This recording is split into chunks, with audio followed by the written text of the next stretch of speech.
खींचते खींचते सारा विष को बाहर कर दिया शरीर से। तो मारने वाला से है बढ़ के बचाने वाला। सारा विष का नशा जब भीम के शरीर से उतरा, तब भीम के शरीर में धीरे धीरे होश आने लगी। भीम जब पूरे होश में आए तो आंख को खोले भी। अब आंख जब खोले तो जिधर नजर देते हैं उधर सर्प ही सर्प दिखाई दे रहा है। चौंकने लगे भीम, सोचे कि कोई सपना देख रहे हैं या हकीकत है। हम दुर्योधन के पास बैठ के लड्डू खा रहे थे, यहाँ सर्प ही सर्प क्यों दिखलाई दे रहा है। नागराज सारी कहानी कह के सुना दिए भीम। चौंकने की जरूरत नहीं है तुम्हें, क्योंकि इस समय तुम जहां हो यही तेरे लिए हकीकत है। तू इस समय मृत्यु लोक में नहीं, इस समय नाग लोक आ चुके हो भीम। भीम कहा कि मालिक हम यहाँ कैसे आ गए। नागराज कहा रे तुमको जो दुर्योधन लड्डू खिलाया वो लड्डू नहीं, एक एक लड्डू में वो पापी विष भरवा दिया।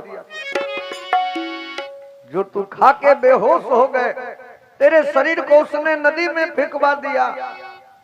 संजोग था भगवान का जो दहते मेरे यहाँ आ गए। मैं तेरे शरीर का विष निकाला हूं तब अपना आंख खोल पाए हो। तो अब इतना जो नागराज बोले, एक पांव पर खड़े होके दोनों हाथ जोड़ दिया भीम। हे विष्णु को सिज्जा पे सुलाने वाले,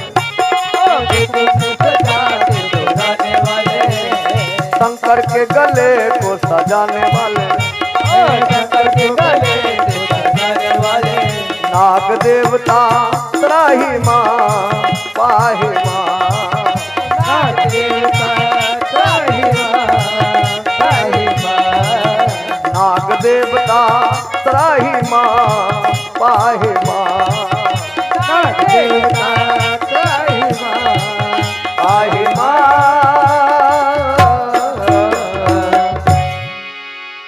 त्राही माम पाही माम जो भीम करने लगे। नागराज कहा है बहादुर, तुम्हें मेरे आगे स्तुति करने की कोई जरूरत नहीं है, क्योंकि मैं तुम पर यूं ही प्रसन्न हूं, जिसका ठोस प्रमाण है कि मैं तुमको मुर्दा से जिंदा कर दिया। तो सुनो बहादुर, बहादुर भीम को मार दिया दुर्योधन। बहादुर भीम मर चुका है, लेकिन आज जो मेरे यहाँ से दोबारे लौट के मृत्यु लोक जाएगा, वो बहादुर भीम नहीं महाबली भीम बन के जाएगा। नागराज अपने तरफ से भीम के बल के ऊपर से 50,000 हाथी का बल इनाम दिया भीम को। बोलिए बजरंगबली की जय। 50,000 हाथी का जो बल शरीर में प्रवेश किया ना भीम को, भीम तो यहीं से भूखे शेर के तरह गरजना शुरू की कि उस पर मैंने विश्वास किया, पर उस पामर ने दगा किया। अहो मैं मजा चखा दूंगा जाकर, जो दगाबाज ने दगा, मजा चखा दूंगा दगाबाज ने दगा, मजा चखा दूंगा जाकर जो दगाबाज ने दगा।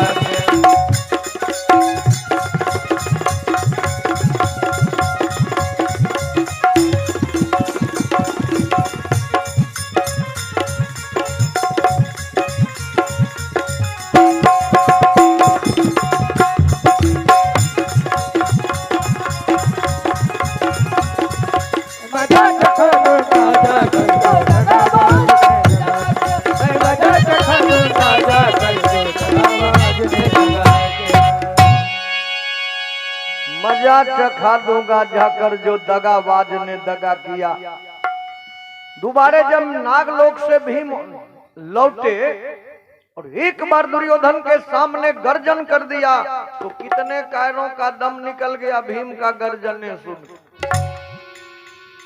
यहीं से दोनों के दुश्मनी का शुरुआत हुआ। एक दुश्मनी का शुरुआत और था, लाह का घर बनवा के और उसमें पांचों भाई माता कुंती को बंद करवा के आग लगवा दिया दुर्योधन। इससे भी जब बच गए तो तीसरा दुश्मनी था, भरी सभा में द्रौपदी का चीरहरण कर दिया। लेकिन एक बात जान लीजिए कि दुर्योधन नास्तिक जरूर था, किसी देवी देवता को दुर्योधन नहीं मानता था, अपने से बड़ों का सम्मान दुर्योधन नहीं करता था। और जो भी व्यक्ति अपने से बड़ों का सम्मान नहीं करे उसको हम नास्तिक कहेंगे ना। अपने से बड़ों का जो आदर नहीं करता है वो नास्तिक होता है। लेकिन इतना बड़ा पागल भी दुर्योधन नहीं था कि राह चलते किसी औरत का साड़ी खोलवा लेता। सिर्फ द्रौपदी के साथ ही ऐसा व्यवहार किया दुर्योधन। और क्यों किया ऐसा व्यवहार, इसका भी एक रहस्य है कि एक बार धर्मराज युधिष्ठिर राजसूय यज्ञ किए। इंद्रप्रस्थ का जब राजा बने धर्मराज तो राजसूय यज्ञ की। उस यज्ञ में संसार के राजाओं के यहाँ निमंत्रण भेजे धर्मराज, तो अपने चाचा के पास भी निमंत्रण भेजे कि चाचा को मालूम कि मैं यज्ञ कर रहा हूं, इसीलिए आप मेरे यज्ञ में आए, आशीर्वाद दें हमें। तो राजा थे अंधे, कहीं जाने आने का काम राजा खुद नहीं करते थे। अगर कहीं जाने आने का जरूरी हो तो दुर्योधन ही किया करता था, क्योंकि 100 भाई में सबसे बड़ा भाई दुर्योधन था। कहीं अगर निमंत्रण में जाना है तो वो काम दुर्योधन किया करता था। और दुर्योधन जहां भी जाता था तो अकेले नहीं जाता था, साथ में अपने मामू शकुनी को जरूर ले जाता था दुर्योधन। तो दोनों मामू भांजा पहुंचे धर्मराज के यज्ञ में। यज्ञ की कार्यवाही जब शुरू हुई तो सबको सब काम देने लगे धर्मराज, काम बांटने लगे, आप ये कीजिए, आप ये कीजिए। भगवान कृष्णा के कहा है धर्मराज, सबको तो आप काम दे रहे हैं, लेकिन हमारे लिए कौन कार्य है? हम भी कुछ काम करना चाहते हैं आपके यज्ञ। धर्मराज बोले, प्रभु आप भला कौन काम कर सकते हैं? आप तो खुद ही मालिक हैं इस यज्ञ के, काम करने वालों की कोई कमी नहीं है प्रभु। भगवान बोले कि नहीं धर्मराज, जब तक हम कोई काम नहीं करेंगे तो आपका यज्ञ सफल नहीं होगा। बोलिए वृंदावन बिहारी लाल की जय। तो सबको सब काम तो बांट चुके थे, एक काम बचा था, जूठा पत्तल उठाने वाला। क्योंकि जूठा पत्तल उठाने का काम अभी तक धर्मराज किसी को नहीं बोले थे करने। अब धर्मराज तो बड़े दुविधा में पड़ गए। धर्मराज सोचे कि हम कैसे कहें भगवान से कि आप जूठा पत्तल उठाई, ये सही बात नहीं है। लेकिन भगवान तो खुद ही अंतर्यामी। भगवान कहा है धर्मराज, आप संकोच में क्यों पड़ गए? जितना पुण्य एक जूठा पत्तल उठाने वाले को मिलता है ना धर्मराज, उतना यज्ञ करने वाले को भी नहीं मिलता है। अगर यही काम बच गया है तो मैं यही काम करूंगा। तो भगवान श्री कृष्ण जूठा पत्तल उठाने का काम किए धर्मराज के राजसूय यज्ञ में। लिखे हैं कभी कि लुटते भी देखा, लुटाते भी देखा, लुटते भी देखा, लुटाते भी देखा, लुटते भी देखा, लुटाते भी देखा, लुटते भी देखा, लुटाते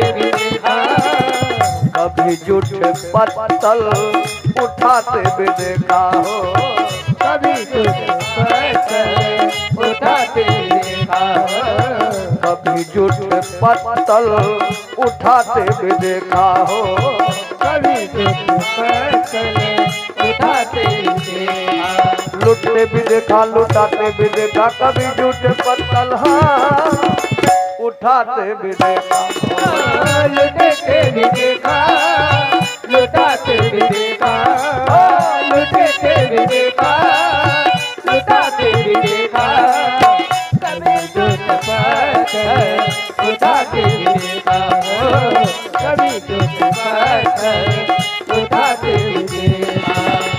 माना अधम हो तू लाखों को तारे, माना अधम हो तू लाखों को तारे, मेरे लिए फिर तेरे किस लिए है, मेरे लिए फिर तेरे किस लिए, मेरे लिए फिर तेरे किस लिए, मेरे लिए फिर तेरे किस लिए।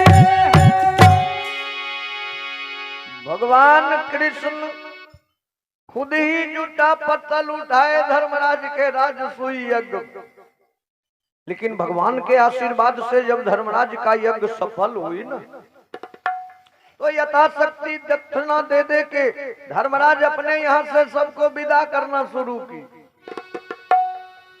तो दुर्योधन और शकुनी दोनों आ गए, भैया हमको भी विदा कीजिए, हम भी चले। धर्मराज कहा कि नहीं दुर्योधन, सब राजा महाराजा है इसीलिए मैं उनको पहले विदा कर रहा हूं, लेकिन तू राजा होने के साथ साथ मेरा भाई भी हो, 2-4 दिन और रुको, मैं तुम्हें भी विदा कर दूंगा। शकुनी कहा है धर्मराज, आपका यज्ञ जब हो ही गया तो हम दोनों को क्यों रोकना चाहते हैं आप? धर्मराज कहा इसीलिए मामू कि हम अपने रहने के लिए एक मकान बनवाए हैं, जरा आप दोनों देख लीजिए, हम आपको भी विदा कर देंगे। तो मकान दिखलाने का काम भीम को सौंपा गया था। कोई व्यक्ति अगर मकान देखना चाहते थे तो भीम आगे आगे उनको पीछे पीछे ले जाके सारे मकान को दिखला के बाहर कर देते थे। जो भीम दुर्योधन के बचपने के जानी दुश्मन है, तो आज भी आगे भीम पीछे दुर्योधन और दुर्योधन के पीछे शकुनी चले हैं मकान देखने। शकुनी दुर्योधन भीम साथ झट भवन देखने को आए, लेकिन भीतर से तो है जलन बहुत, ऊपर दिल से है भीतर से तो है जलन बहुत, ऊपर दिल है हंसा, भीतर से तो है जलन बहुत, ऊपर दिल है हंसा।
भीतर से तो है जलन बहुत, ऊपर दिल से है हर्षाए।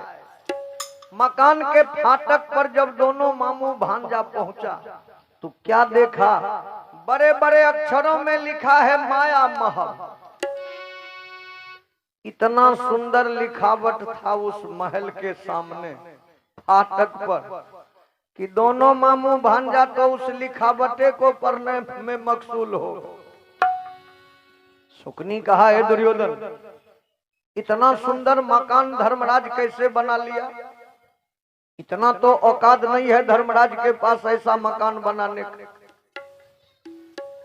तो शुकनी का सोच कोई गलत नहीं था।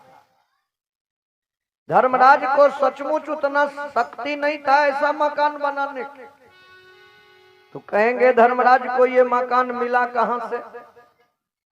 तो इसका भी रहस्य मैं 2 मिनट में आप लोग को बता देता हूं। एक दिन भगवान श्री कृष्ण और अर्जुन रथ पर बैठ के घूमने निकले। तो भगवान रथ हाँक रहे थे और अर्जुन पीछे बैठ के मस्ती से भजन गा रहे हैं कि लेते रहेंगे तेरा नाम प्रभु जी मरते दम तक। लेते रहेंगे तेरा नाम प्रभु जी मरते दम तक। लेते रहेंगे तेरा नाम प्रभु जी मरते दम तक। लेते रहेंगे तेरा नाम प्रभु जी मरते दम तक। मरते दम नहीं अगले जन्म तक। मरते दम नहीं अगले जन्म तक। अगले जन्म नहीं 7 जन्म तक। अगले जन्म नहीं 7 जन्म तक। 7 जन्म नहीं जन्म जन्म तक। लेते रहेंगे तेरा नाम प्रभु जी मरते दम तक। लेते रहेंगे तेरा नाम प्रभु जी मरते दम तक। हाँ, लेते रहेंगे तेरा नाम प्रभु जी मरते दम तक। लेते रहेंगे तेरा नाम प्रभु जी मरते दम तक। दोनों जो घूमते चले जा रहे थे तो क्या देखे भगवान की एक जंगल में बड़ा भीषण आग पकड़ ली और आग का लपेटा इतना तेजी से बढ़ रही है कि करोड़ के करोड़ जीव उसमें झुलस के मर रहे हैं। भगवान वहीं घोड़े की लगाम को खींच ली और कहा, है अर्जुन, अगर इस अग्नि को शांत नहीं किया गया तो कितने जीव इसमें झुलस के मर जाएंगे। अर्जुन, जल्दी अग्नि को शांत करो अर्जुन। अर्जुन कहा, मालिक, इतनी बड़ी भीषण कांड अग्नि को मैं कैसे शांत कर सकता हूं? भगवान कहा, यह मेरा आदेश है अर्जुन, जल्दी अग्नि को शांत करो। अर्जुन कहा, आपका आज्ञा अगर हो जाए तो हम कुछ भी कर सकते हैं प्रभु। देखिए, ये है अंबेडकर मेडिकल, बागवन, प्रोपराइटर कैलाश सदा जी। अंबेडकर मेडिकल बागवन प्रोपराइटर है कैलाश सदा जी। इनके ओर से 100 रुपए का पुरस्कार प्राप्त हुआ है हमें। बहुत बहुत हार्दिक अभिनंदन हमारे ओर से कैलाश जी को। सारे परिवार को प्रभु सुखी जीवन दें, सानंद मंगल में जीवन हो, ये मंगल कामना हम करते हैं उनके लिए। और आगे बता रहे हैं कि अर्जुन कहा कि आपका आज्ञा हो तो मैं कुछ भी कर सकता हूं प्रभु। तुरंत क्या किया अर्जुन, अपने तरकस से एक बाण निकाला और गांडी पर चढ़ा के कानों तक खींच के मार दिया धरती में उस बाण को। अब धरती में जो बाण को मारे, इतना पानी छूटा, इतना पानी छूटा उस बाण के सहारे कि तुरंत अग्नि शांत हो गई। अब अग्नि जब शांत हुई तो उस जंगल से एक राक्षस निकला, बड़ा ही भयानक, बड़ा ही विशाल राक्षस, मैदानव नाम का राक्षस निकला उस जंगल से। और आके भगवान कृष्ण और अर्जुन के आगे दोनों हाथ जोड़ के वो खड़ा हो और कहा, हे मालिक, आप बड़े दयालु हैं। आज आप इस आग को बुझा के, अग्नि को शांत करके अनेकों जीव पर आपने दया किया है मालिक। आपने आज मानवता का परिचय दिए, तो इसके बदले हम आपका कुछ सेवा करना चाहते हैं मालिक। हमारे लायक अगर कोई सेवा हो तो आप मालिक आज्ञा कीजिए, मैं आपका सेवा करूंगा। अर्जुन कहा, रे जो अपना प्राण नहीं बचा सकता है दूसरे का क्या मदद करेगा। भगवान कृष्ण अर्जुन का हाथ पकड़ के खींच ली और कहा, हे अर्जुन, इस तरह से किसी के मुख पर हटा के जवाब नहीं देना चाहिए।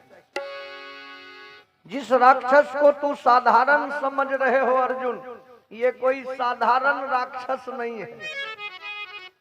ये मकान बनाने का इंजीनियर है, महल बनाने में महाप्रवीण है ये, और तुमको रहने के लिए घरे नहीं है।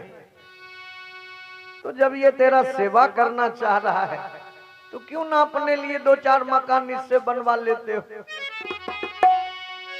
अर्जुन कहा, मालिक हम तो सचमुच बेघर है। कहा, तो जाके कहो ना उससे। अर्जुन आगे बढ़ के कहा, हे राक्षस, तुम अगर मेरा सेवा करना चाहते हो तो क्या मेरे रहने के लिए एक मकान बना सकते हो तुम। अति प्रसन्न हो गया वो मैदानव राक्षस। कहा, मालिक आप अंतर्यामी हैं क्या। आप कैसे जान गए कि मैं मकान बनाने वाला हूं। दूसरा काम अगर आप हमको कहते न करने को तो हमको कुछ देर सोचना पड़ जाता कि आपका काम कैसे निपटा। लेकिन जिस काम के लिए मैं प्रवीण हूं वही काम आप हमको बोले हैं करने को, तो हम आपके लिए कोई साधारण मकान बना देंगे तो हमको भी शोभा नहीं देगा मालिक। हम आपके लिए ऐसे मकान का निर्माण कर देंगे, ऐसे भवन बना देंगे कि मकान में रहने वाले को छोड़ के दूसरा जो भी मकान में प्रवेश करेंगे उनको हर एक वस्तु उल्टा दिखलाई देगा मालिक।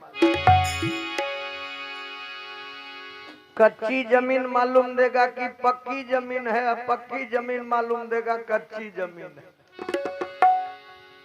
चबूतरा मालूम पड़ेगा तालाब है, और तालाबे मालूम पड़ेगा कि चबूतरा है। जहां निकलने का गेट हम बनाएंगे दूसरा जाएगा तो उसको लगेगा यहाँ दीवार है, जहां दीवार रहेगा वहीं लगेगा कि यही निकलने का गेट है। तो वही माया महल का निर्माण किया था वो मैदानव राक्षस। बोलिए वृंदावन बिहारी लाल की जय। जिसके फाटक पर दोनों मामू भांजा लिखावट को पढ़ रहे हैं, तो ये दोनों तो लिखावटें पढ़ने में रह गए। तब तक भीम 10 कदम आगे बढ़ गए और कहा, भीम ने झट तभी देख चबूतरा आए। भीम इशारा करके कहा, भैया वहां क्या कर रहे हैं, यहाँ आइए न, देखिए ना कितना सुंदर चबूतरा है। आइए भैया जरा इस पर बैठिए, फिर आगे ले चलेंगे आगे का वस्तु दिखलाने आप दोनों। अब गेट पर जो दोनों खड़ा था, दुर्योधन सोचा कि भीम खड़ा है तालाब के निकट, हमको कह रहा है कि चबूतरा पर आके बैठिए, हमको पागल समझ रहा है क्या।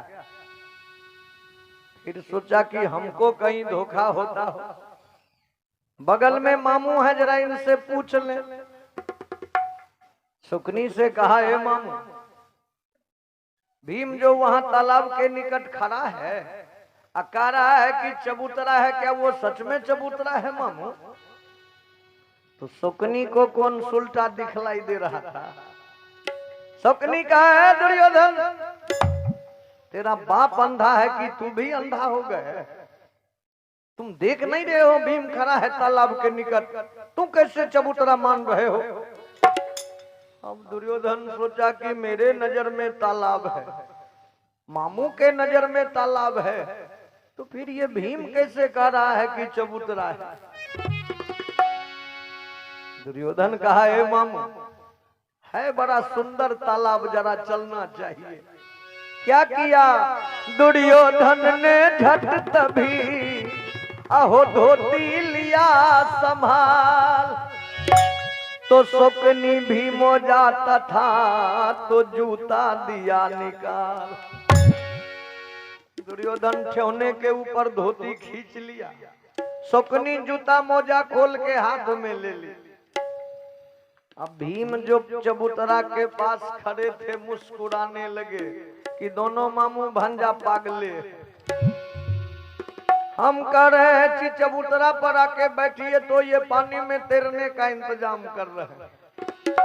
तो भीम क्या किया, ठोकने लगे चबूतरा को, आइए ना भैया चबूतरा है। भीम जो चबूतरा को ठोकते हैं तो दुर्योधन को मालूम पड़ रहा है कि भीम पानी थपथपा रहा है। कहा है ना कि रहबर का न तुझको पता है, रहबर का न तुझको पता है, वो तो सब में समाये हुए हैं। रहबर का न तुझको पता है, वो तो सब में समाये हुए हैं। रहबर का न तुझको पता है, रहबर का न तुझको पता है, वो तो सब में समाये हुए हैं। वो तो सब में समाये हुए हैं, वो तो सब में समाये हुए हैं। रहबर का न तुझको पता है, वो तो सब में समाये हुए हैं। वो तो सब में समाये हुए हैं, वो तो सब में समाये हुए हैं। देखने वाले ही उनको देखे, देखने वाले ही उनको देखे, रूप अपना छुपाए हुए हैं।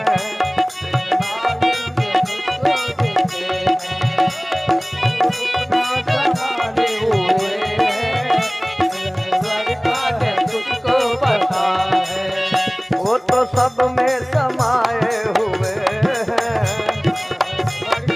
तुझको पता है, वो तो सब में समाये हुए हैं। तुझको पता है, रहबर का ना तुझको पता है, वो तो सब में समाये हुए हैं। ये जात पात का जो झगड़ा है ना, ये हम लोग अपने मतलब से कर रहे हैं, लेकिन ईश्वर के आगे कोई जात पात नहीं है। अल्लाह के सामने, भगवान के सामने कोई ऊंच नीच का भावना नहीं है। कहेंगे कैसे, तो मैं प्रमाण दे रहा हूं। मैं कहूँ राम, मैं कहूँ राम तू रहमान बोले, मैं महादेव कहूँ तू मोहम्मद। मैं महादेव कहूँ तो मोहम्मद, मैं महादेव कहूँ तो मोहम्मद। मैं कहूँ राम तू रहमान बोले, मैं महादेव कहूँ तू मोहम्मद। मैं महादेव कहूँ तो मोहम्मद, मैं महादेव कहूँ तो मोहम्मद। इधर काशी अयोध्या विराज, इधर काशी अयोध्या विराज, उधर काबा में आए हुए हैं। इधर काशी अयोध्या विराज,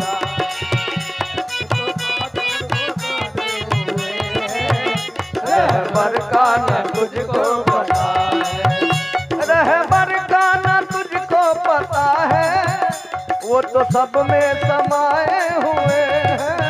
उन्हें सब में समाये हुए हैं, वो तो सब में समाये हुए हैं।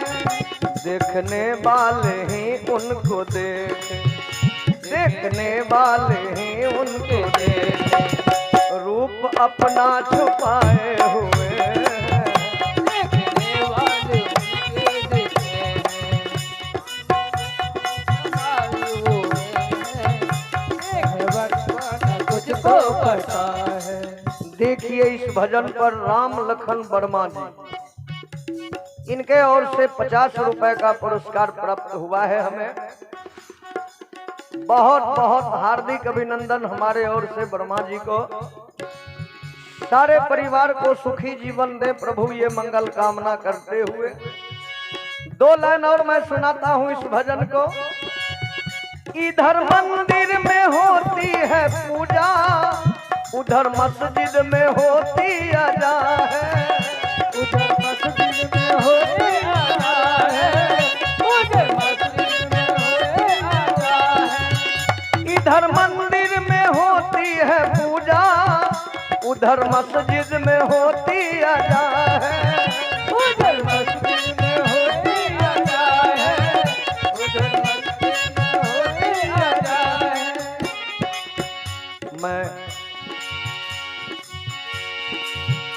मैं पूजा करूं बंदगी तू, मैं पूजा करूं बंदगी तू, दोनों ही सर झुकाए हुए हैं। मैं पूजा करूं बंदगी तू, तो सबने झुकाए हुए हैं। रहबर का न तुझको पता है। मैं कहूं कृष्ण तू कमली वाले, मैं महादेव कहूं तू मोहम्मद। मैं महादेव कहूँ तो मोहम्मद, मैं महादेव कहूँ तो मोहम्मद। मैं कहूं कृष्ण तू कमली वाले, मैं महादेव कहूं तू मोहम्मद। मैं महादेव कहूँ तो मोहम्मद, मैं महादेव कहूँ तो मोहम्मद। है 2 रास्ते बस यहीं के, है 2 रास्ते बस यहीं के, दोनों ही सर झुकाए हुए हैं। है 2 रास्ते बस यहीं के, दोनों ही सर झुकाए हुए हैं। रहबर का न तुझको पता है, वो तो सब में समाये हुए हैं। देखने वाले ही उनको देखें, रूप अपना छुपाए हुए हैं। रहबर का न तुझको पता। बोलिए भक्तवत्सल भगवान की जय।